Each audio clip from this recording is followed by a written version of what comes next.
Good morning and welcome to Business Profile on Lifestyles. I'm Charlene Sloan, and today we are talking with Buta Biberaj from Biberaj, Snow and Sinclair about the restoration of civil rights. Good morning, Buta. Good morning, how are you? So this is a very important and timely topic. Tell us what's changed recently in Virginia news. Actually, last year, Governor McAuliffe passed a mandate indicating that he was going to restore civil rights to those convicted felons who have already served their sentence and are no longer on any sort of probation. And that was kind of a blanket stroke of the pen, wherein those rights were all en masse reinstated. And then there was an appeal done to the Virginia Supreme Courts and went through the court process, and that was then undone because they deemed it that it was not appropriate because it was not an individual review. Currently, the governor's office has a process by which the Secretary of the Commonwealth is actually reviewing the cases of those individuals whose civil rights, their right to vote, and right to serve on a jury, the right to be a notary public, as well as to hold office, any of those rights that have been suspended or taken away, now they're reviewing them to see whether or not they would be eligible to have those rights restored. Wow, so it seems like it's a little bit of a debate then recently in Virginia because it's gone back and forth. They first did this en masse restoration and they're kind of going back and forth. Why so many changes?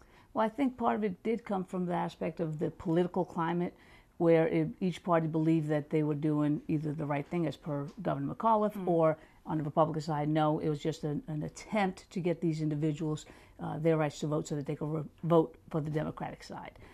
But in our society right now, it actually is the right thing to do because it allows individuals who may be and are still disenfranchised to be reinvested in our community. Right. So once they've served their time and served their, time to the community for their crimes, they can go back to being a productive citizen. That's exactly right, because here they have a chance to vote as to what goes on in the elections in their immediate community. Not just on the federal level, but on the immediate community. They get to be invested in what is going on rather than being permanently on the sidelines. Right, and how do people know about these changes? I mean, I assume if you're a convicted felon, this is very important to you. Maybe it's happened recently or it's happened long in the past and you want to go and vote again. How would you know the process for this and how these changes have been made? The advantage is that Governor McAuliffe has gone forward and tried to make this a very public matter. But again, if you're not subject to being able to read the news, get on the internet, you may not know. So what they've done with the State Corporation Commission is they've actually started that process by themselves. So you don't even have to petition to have them review your record. As I said before, you have to have completed your sentence, if there was one, and you have to be no longer on any sort of probation. If, however, you want to get to the so-called front of the line, then you could petition. And on the governor's website, there are actually forms that are already made out for you. You fill them out, you submit them, and then the process starts for you.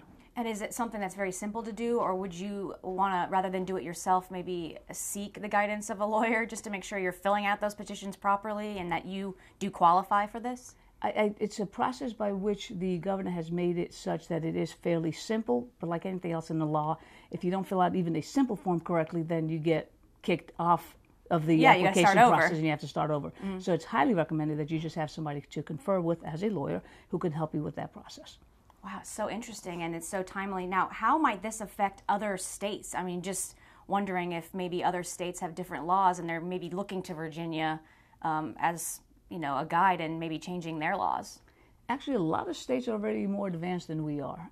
There are other states who, if you are a convicted felon after a number of years, be it 7 years or so, that conviction cannot be held against you for employment purposes, for federal funding, for benefits, things of that nature. We're just a little bit more restrictive in Virginia, and this is a step in the direction to help those who, as you said earlier, have served their time and are ready now to re-engage within the community. Wow, that's great. Well, thank you so much. It's been so informative. Thank you. And if people want more information, they can probably visit your website, right? They can. We are located at www.loudonlawyers.com. Thank you. And thank you for watching us on Business Profile on Lifestyles.